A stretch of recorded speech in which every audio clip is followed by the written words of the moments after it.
and welcome to the Pragmatic Product Chat series, where we tackle the biggest challenges facing today's product management, product marketing, and other market and data-driven professionals with some of the best minds in the industry. I'm Rebecca Calageris for Pragmatic Institute and your host for this episode. Today, I'm extremely excited to be joined by one of our very own, Amy Graham.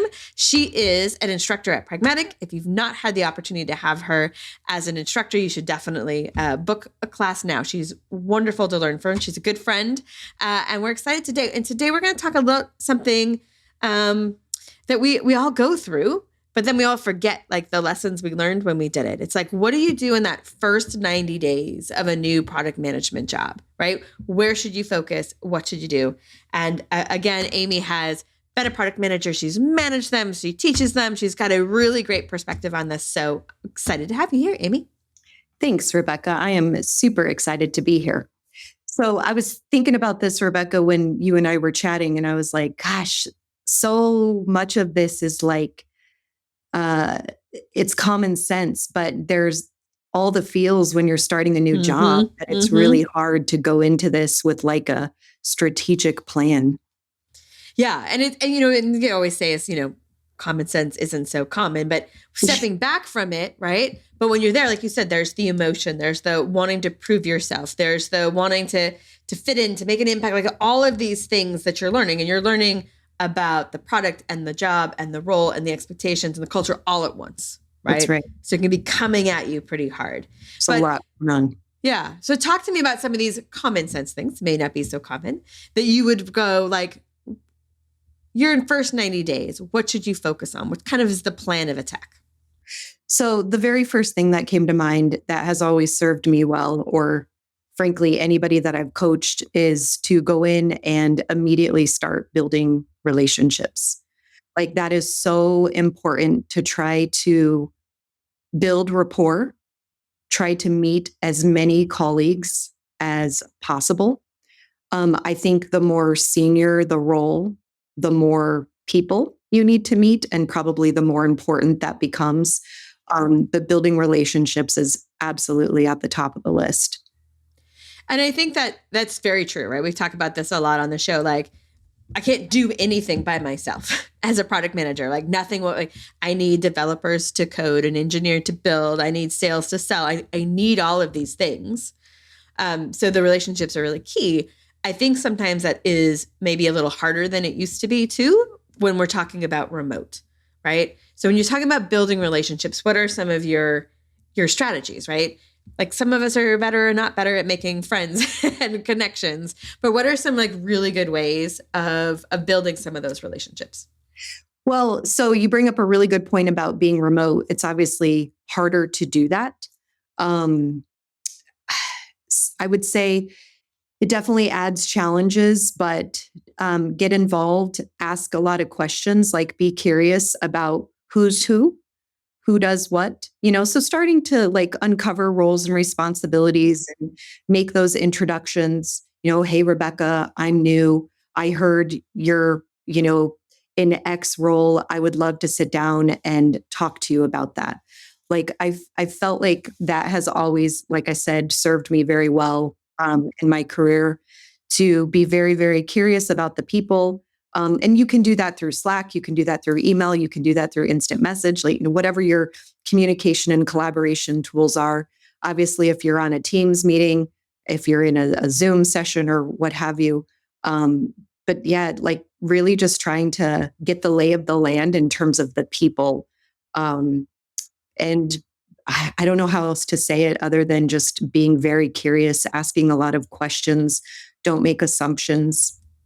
And I think it's one of the things that in working with you through the years, you do very well, Amy, is you start by listening, right? And that's kind of what you're saying here. It's like, be curious, ask the questions, but you're listening. And that is a way that you start to build, it sounds strange, but by listening and asking questions and not projecting out like the answers, that's where you start to build trust, right? People then feel heard. They feel like you are valuing their perspective and their expertise, right? Oh, my gosh, 100%.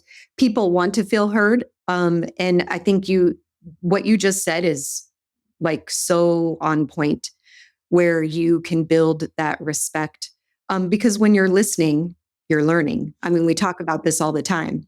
When we're teaching product professionals, we talk about when you're out there trying to get a finger on the pulse of the customer, whoever it is, right?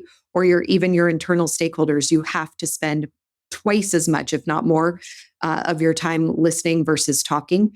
And so you're learning, which to your point, can help you earn that respect. It also will help build credibility, but obviously you're building that knowledge base as well. So yeah, listening, cannot stress that enough. No, and I think, I mean, it's also, it's a similar thing to your point. Like when we go and learn about the market, we ask open, high value questions, right? That's how we learn things. We're trying not to make assumptions. And that's really what we're doing when we started a new job as well, right? Because you have, when I started, our CEO at Pragmatic said this, you only have your newbie eyes once. That's right. And it's a valuable time. And so some of us start to like just go to the like, and this, and then this, and this. But it's great to remember. I kept a journal of like all the things I saw, but I also listened, because then some you could like cross off like, oh, well, that's that like that for a reason, right? Exactly. Yeah. You know, like if you go in and you see a particular process that you think could be improved, or a process that's missing or something. I mean, asking questions and listening, there could be a reason for why it is the way that it is. With that being said, it's a balance, right? Because we don't always necessarily want to continue doing things just because that's the way we've always done it. But as a new person, you have to be very careful and go in and just really understand the lay of the land first before you start making those assumptions or come to any conclusions. There's a lot of history to learn from. And that context, and I think context, like the more you understand the history, not so you can repeat it, but so that you can leverage it and not tread the grounds again, right? Exactly. That's right. So key is to build relationships. I'm 100% in. What else? What else do we have? First 90 days, I'm going to go in and I'm going to charm people by just being a really good listener. What else am I going to do? So I talked a little bit about this, but, and it's related for sure. But understanding, you know, I said the who's who in the organization, but really trying to understand like team dynamics, I think would be really important, especially, I mean, this is true for any role, but in product in particular, you know, you gave a great example earlier where you talked about we have to work with development teams. That includes engineers, that includes quality assurance testing teams, that includes project managers, that includes business analysts and technical product managers and designers and all the things, right? And sales and customer success. So really understanding the who's who, but really learning the team dynamics within those teams, but also the relationship between those teams and the product function would be key. Yeah. So understanding their own sort of dynamics and then how they've worked in the past. I always feels like there's an expectation, like as we've seen throughout working, right? The product management is different company to company. It is often different team to team, and sometimes individual to individual. And so understanding what they've gotten in the past and what's worked for them and not worked for them, I think is helpful in what they give, right? That may be something that needs to adjust, but understanding sort of the State of the Union. If they always get a report about X and they've come to rely on it, then you can't just stop doing that, right? You have to fill in the hole if it's going to change. So that makes a ton of sense. At least not without asking questions and understanding. Right. Without filling that hole somehow. Exactly. Right? It doesn't need to be the same report, but understand what they're using that information for, with, or whatever, right? Right. So, and just how they work together. You know, what's the culture of the teams? Is there trust? Is there a lack of trust? Do they collaborate? Are there clean handoffs? Is it iterative? Like, how do they communicate with each other? And all those things would be really important to understand, in addition to the actual people, obviously, so that you can figure out how you want to play a role in that and insert yourself and become part of that dynamic. Is this something where you just ask all those questions, like or is it observation? Is it an inquiry? Is it finding someone who you can ask these to? You don't want to come in like a beat reporter and just. So that's a fabulous question. My answer, personally, I think it's all of the above. I think that there could be some key stakeholders inside of the organization that you could go to very specifically ask about dynamics and collaboration and past, sort of performance, if you will, kind of stuff. I also think observing is 100% key. So understanding, like just sitting back in meetings and listening and observing people's styles in terms of interacting and the just again all the cultural things, but then asking questions, like if I am new to product and you're my development lead, I am immediately going to want to get to know you and understand your expectations and how things have worked in the past or what visions you might have for moving forward. So I think it's a combination of all those things that you talked about. Yeah. And I think that's true because you want to ask and again, want them to feel heard, but what we say we do and what we do Can is be not very always different. the same, right? Yes. Oh, we're super collaborative. I want everyone's opinion. But then when someone gives an opinion, I just shut it down, right? Like I can watch that behavior. So no matter what they said to me, I can see it differently.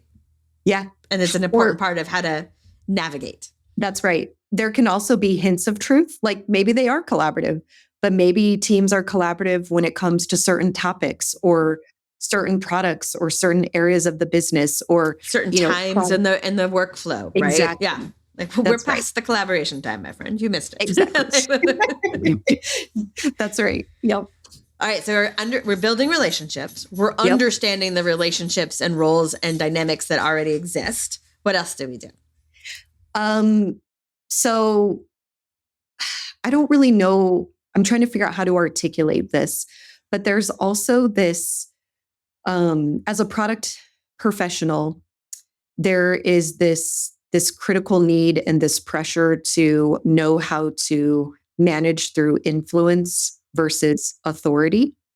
And so I'm reflecting back like real time right now in terms of how to do that. But that is something to be super conscious about and to start putting into play immediately, like really understanding not just how you can influence, but like who do you work with that has influence versus authority? What can you learn from that? How might you start to build that credibility and respect that you talked about earlier so that you do have the ability to influence people? Because we're often not in charge, let's be honest. Unless you're leading the product team or unless you're leading the development team or the design function or what have you, there's a lot of stakeholders that you have to work with, and we're not always in charge of all of them. So that's a skill set, I think, that hopefully people have, but you have to be conscious of as you're starting those first 90 to 100 days, because you want to very quickly sort of feel that out, if that makes sense. Yeah. Yeah. And I think it kind of builds on the first two, right? So relationships, understanding the team and power, then you not only just like what are the roles and sort of structure, but then that's the softer side, right? Who has influence? How do they use it and wield it? It sounds very Machiavellian, but it's true, right? Like who does it? How goes it? How can I leverage it? What kind of influence works here? Like there are more overt and less overt. That's cultural right. ways that influence is done. So it's good to understand. That's right. Yep. Another thing that I just thought of too is in those first 90 days, there's a lot of tactical stuff that will ultimately lead you into the strategic part of the product job, obviously. But, figuring out where things are, like literally like artifacts. What artifacts do we have? What artifacts do we not have? Who can we go to ask questions of? Where might I go to get a demo of X product? Or, like really learning where to find things and who could be resources for you as you start to get into the throw of things. Mm-hmm. That makes sense too, right? Like there's where are the documents, but also like if I want to know about X, who's the expert in that? Who is the keeper of the knowledge on those things that I should know that like, yep, if I want the full truth about product, feature, market, customer, I want to go here. That's right. Yep. Yep. I think you know this, Rebecca. I'm a pretty tactical person. So, something else as I was thinking about this that came to mind too was putting together like a formal, official, like 90-day plan, like some sort of goal or plan outline, I think would be really important too. Like within the first 2 weeks, I'm going to, learn XYZ. I'm going to get a demo of X. I'm going to discover existing processes, or I'm going to get my hands on these 5 artifacts, or I'm going to do a gap analysis assessment or something. Again, depending on the position or the role specifically that the person is walking into, that plan could look very differently. But I think setting out some short term and then kind of longer term milestones within those 90 days would be really important. And I think both you and I love a good plan. And so I think it's good, though, not just for yourself, right? Here's my roadmap, but it is something that I would absolutely share with my boss, right? Yes. Make sure that there's an understanding, because some of this stuff that we do in the beginning, the output isn't as obvious, right? And that can be hard both for yourself and for your boss when other people are like, what, you hired a new product manager, how can you guys still be busy? It's like, well, they're in this stage. So that is it's a really good way to make sure you have alignment with your boss, and also to kind of, sometimes product people we get a lot of happiness from checking off boxes, right? And that first period of starting a new job is hard because you don't have the same output level, right? And if you are, then you're missing the whole learning that you need to do, right? So this 90-day plans, you can check off the items on the 90-day plan. You get to build it yourself, right? Exactly. I probably used the wrong word. I said tactical, but you actually described it better. I don't know if you've ever done Myers-Briggs or any of those personality assessments, but I'm a J. I'm an ESTJ, and I like to check things off. And I think having an alignment with your boss would be so important because, well, first of all, you want to know what their expectations are, right? Yes. Within the first 90 days, you don't want to fly blind either. I would assume that that doesn't feel well.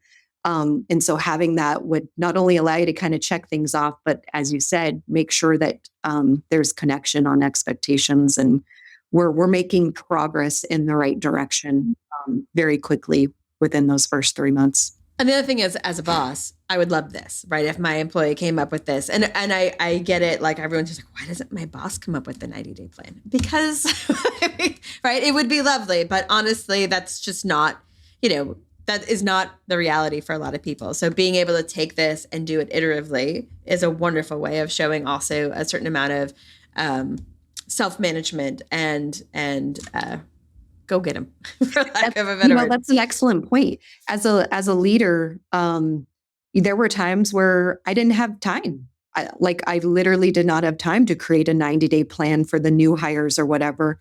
And so to your point, that's a great way to show initiative. That's a great way also to take a little bit of control over your learning style. I don't know how else to say that, but how you want to sort of get adjusted and immerse yourself in that world. It gives you some control if you're if you're leading that plan and are the creator of it. That's an excellent point. So to take the initiative. Yes. Kick off that plan. Yeah. And the other thing we were talking about, where do I find the artifacts? I think for our roles too, we're not CPAs where there's obviously you have a P&L sheet, you have this, right? Different companies use different artifacts. Right. Right. And different companies use different ways of communicating, right? There's the Amazon memos. There's the PowerPoint slides. There's hey, let's do it like a press release. There is a variety, and really understanding the artifacts that are in play in your organization and who creates them and where they are leveraged. I think that sort of map of that is really important. 100%. And I think that there's probably some very standard kind of happy path artifacts, if you will. And it doesn't mean that they exist, but if I were to give you a list of these are the things you should ask about or look for, from a product perspective, I would think about things like Do we use working agreements between product and development or product and design or the triad, if you will? So are there such things as working agreements? Do we perform positioning? If so, what format do we use? Are those documented? Can I see those? I would look for things like personas. I would look for things like, do we have a win-loss program? And if so, what does that template look like? Or thinking about things like, at Pragmatic, as you know, we call it Mojito in doing our market discovery. And do we have a formal template? That artifact. And asking questions like, what tools do we use? Are we using Jira? Are we using Rally? Are we using TFS? Are we using AHA? Or, what do I have at my fingertips in terms of the technology and the tools to actually successfully do our job? Yeah. So one thing we haven't touched on, but I know you will, so I'm going to jump. I'm jumping the line, is in the 90 days as we learn the internal aspects, right? We learn about the people who are there, the systems we use. How should we start to kind of get immersed in the market? How do we start from, one of the difficult things when you're new to a product role is everybody else knows more about the market than you do. You do. Right? And their knowledge may be tainted, it may be old, but we can go in a million different things. They still have more than you have, right? So how do we help get fresh, current market knowledge? What should our approach be? Or are you just like, forget it. Who needs that? Definitely not the latter. Not the last. Both of us would just be like hit by lightning. We may not actually survive to the end of the 90 days. Yes. Well, first of all, I would say it would be super important to understand what data we already have. Like, what are our credible sources, if you will, right? So, like, for example, are we doing Mojito? If so, how often? Do we have a process around that? Are there metrics in place? Where, just getting the first thing I would do before I dove into like getting myself up to speed on new market data would be to understand what we currently have. Do we have win-loss? Where is it housed? Kind of what we were talking about earlier, but like really understanding if I could learn from the existing data set, if you will, that would be what I would approach first. And then understanding what sources we have, what channels, what avenues, if we have budget for getting out there, and interacting with customers, then I would build a plan for, okay, like, do we have any gaps? What's missing?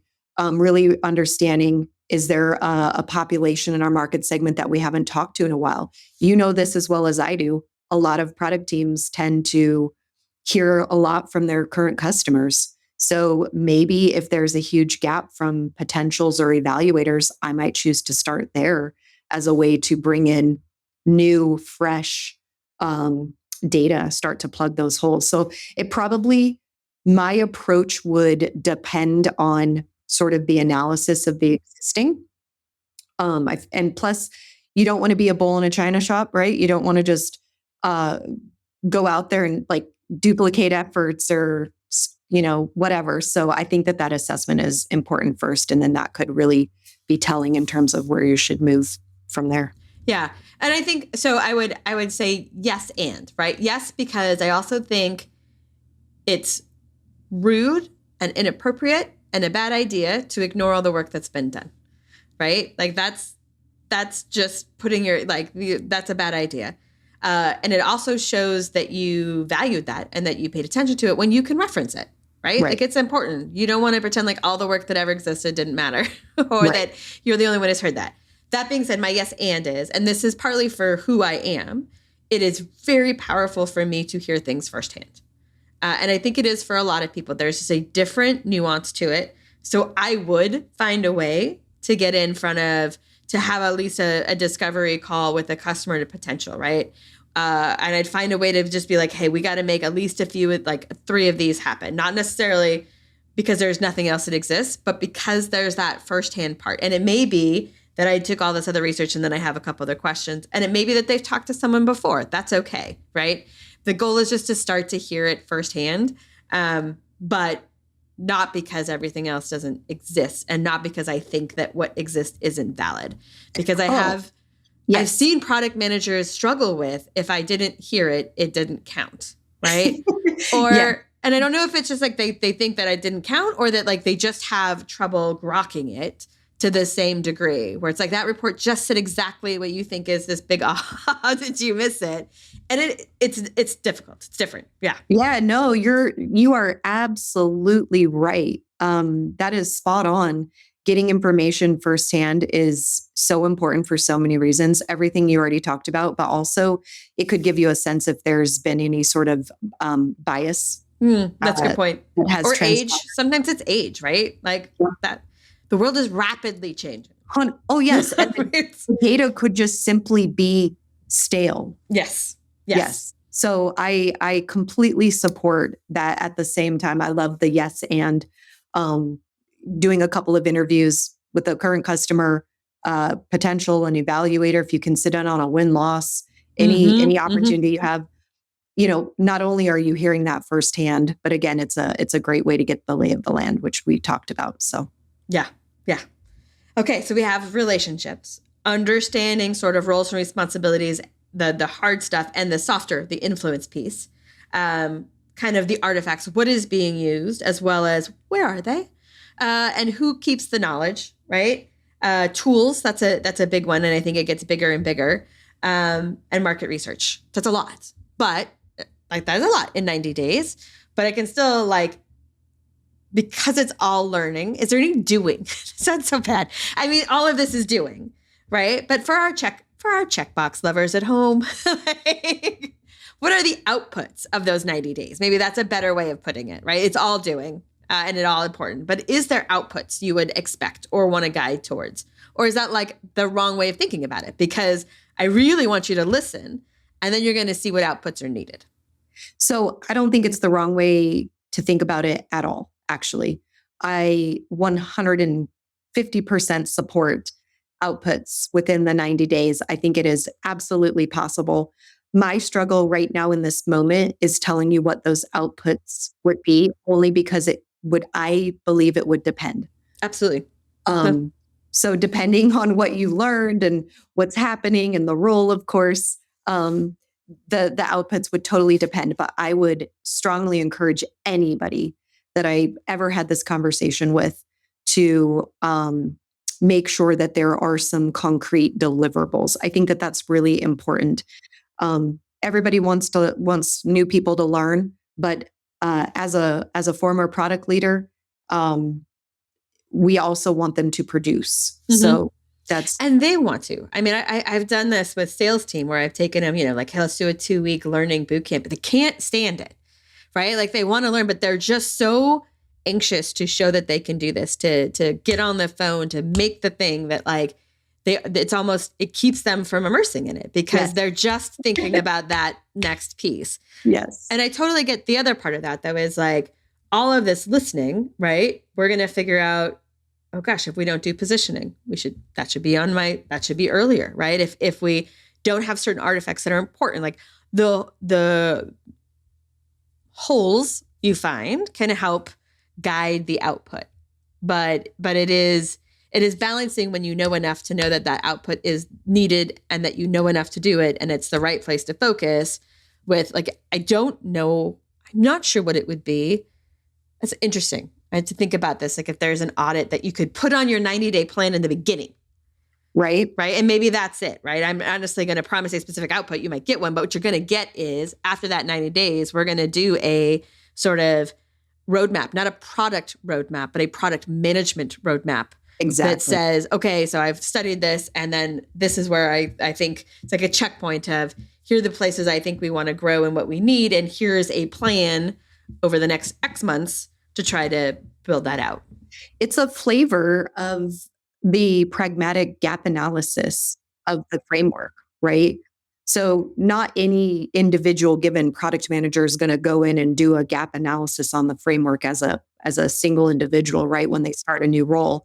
But it's what you and I are talking about right now is a flavor of that. It's the same concept, going through some sort of analysis, gap analysis, understanding based on your role, of course, what you're responsible for, where are the holes, where are the gaps, what are the strengths, etc. And then narrowing it down to like, here are the 3 things that in the next quarter we are going to attack. And here's some action items, some deliverables. Here's some ownership that either I'm taking or proposed ownership for how to get there. Yeah. Yeah. So I know you've been here in product for a long time. You've seen a lot of different things. We talked a lot about the things that you should do. Are there things that you're like, whatever you do, don't do this? Or maybe things that you've seen out in the wild, whether you did it or something worked for you, you're like, oh, and that was a mistake. But like, yeah, some big pitfalls that we should avoid in our first 90 days. Oh my gosh, such a good question.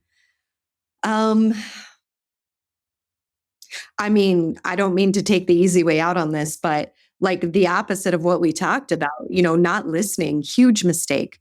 If somebody goes in and doesn't listen and starts, I'm trying to think how to say this. If we start changing things, and we haven't listened and we haven't understood and we're just changing perhaps for the sake of change, or we're changing without being thoughtful about people going through that change curve, if you will, that can be detrimental. We're going in and going up to development and saying, as of Monday, I want you to start giving me burn down charts, and development's like, no, like there's a reason why they're saying no. And we probably should have identified that maybe there's a lack of trust and maybe people are using certain reporting and data as ammunition. Those don't build partnership and collaboration. And, the opposite of what I talked about could definitely hinder somebody's ability to be successful for sure. Like the know-it-alls, the assumptions. And the assumptions can be, I assume I know, I assume something's working fine. Also, I think sometimes when we start a new job, it's important not to bring baggage from your old job. And that particularly comes to relationships. If you did not have a strong relationship with development, do not assume that it will be the same way there. Do not go in with those shields up or protections or those kind of things. That can be hard. And I would say it's only hard if your last experience was maybe not positive, right? Particularly not positive. If it was bad, it's like baggage, like in any relationship. But I think it is best to try to separate those as much as possible. You take the learnings, but understand that this is a whole new world. And too often you see people who bring the emotional baggage or well, when I was at X company, we always did, and you just hear it over and over and over, and you're just like, you're not there. Try again. I love what you just said. Don't bring your baggage from previous companies. And I would argue that it could be good baggage or it could be bad baggage. That's a very good point. Like you make assumptions the other way that like everyone will love it. Like this has always worked for me, but maybe this culture is very different. Or maybe I've now moved into a company that is that has a lot of compliance and regulation, and it's a different ball game, versus a company that doesn't have so much regulatory requirements and compliance needs and whatnot. So I think it could go both ways. It could go positive or negative. And the difficult part about that, Rebecca, is like our history, that baggage, if you will, it shapes us for better, for worse. And so you can't ever leave it entirely. So that balance of using the good, if you will, and using what you've learned, the lessons learned and that kind of stuff, or being sensitive to things or being conscious so that you can ask the right questions, but not letting it drive. Yeah. And it's a very good point. You always have it, but you need to be being cognizant that you have it and letting it, try not to let it color is a good way of putting it, because it is there. And you're right. It could be positive or negative. You go from a product-led company to a sales-led company, you're going to make a lot of assumptions about how product is treated there that may not be true. It doesn't make one better or worse, but you've really got to try to leave some of that stuff at the door. That's right. Yep. All right, Amy, we talked about lots of different things today. if you were going to have people do 2 things differently tomorrow, if they were starting a new job, what would you have to do? Like, what's the main 2 things that you wish people would remember when they were starting a new job? Oh, gosh. Cannot stress listening enough. But I would also say, Rebecca, that I think being adaptable and being constantly open to feedback is really important. Whether we agree with that feedback or not, whether it's fair or not, like, I think we need to, like, in those first 90 days, be a really, really, really good listener, an exceptional listener, but we also need to be very adaptable and welcome that feedback. And I think you should put it out there that, like, hey, as I'm learning, as I'm, getting the lay of the land and getting adjusted, like, I would love feedback. Whether that be from your boss or, appropriate stakeholders that you're working directly with. Like, I would go to my design lead or my development lead, and make sure that they knew that I was very open to conversation and feedback throughout that, forever, but especially the first 90 days. And I think that makes sense because you're not just listening. It's not just listening about other things. You need to be able to listen about things yourself, right? And then signaling that early makes it's much simpler, right? Because once you've established those open communication, it's very comfortable. If you haven't, the first time it feels bad on both sides sometimes. So that friction leads there. So that's right. Excellent. Yep. Lots of good advice here, Amy. And I think, a lot of people coming into the new year are looking at new roles. And I think there's so much excitement about landing a new role and taking the time to really think about how am I going to take this new role successful? It just pays such dividends. So I appreciate you coming on today. Well, I think it was a great topic, and thank you as always for having me. Oh, my pleasure. All right, everybody. That does it today's episode. Thank you everyone for listening. And don't forget to join us next week when we tackle another great topic designed to help you elevate your product, your company, and your career.